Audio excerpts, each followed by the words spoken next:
जनवा हो भोले चल जाइए कराला जनवा हो बाकी झुकी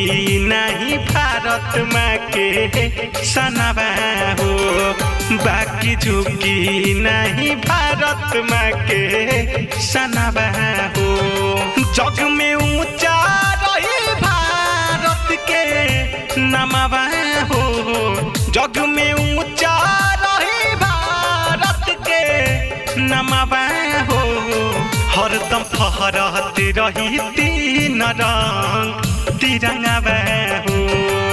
ऊंचा फहरत रही तीन रंग तिरंगा हो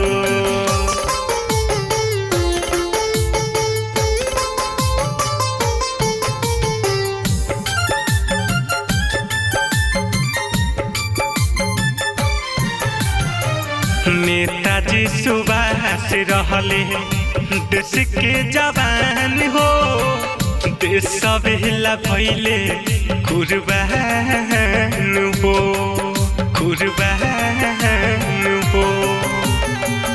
नेताजी सुभाष रहले देश के जवान हो देश सबेला भइले कुर्बान हो अपने देश मिट जाई आतंकवा हो अपने देश मिट जाई आतंकवा हो हरदम ऊंचा फहर तीन रंग तिरंगा हो हरदम ऊंचा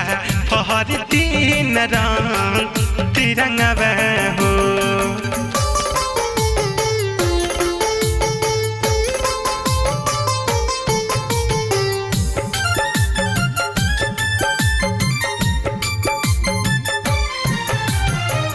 कुछ नहीं कर पाई चीन पाकिस्तान हो वीर से भरल बा हिंदुस्तान हो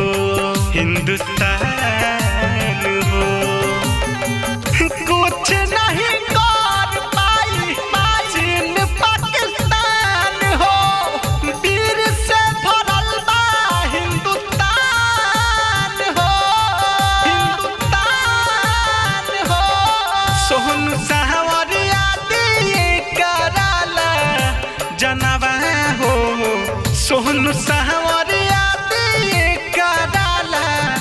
जनवा हो हरदम फहरत रही तीन रंग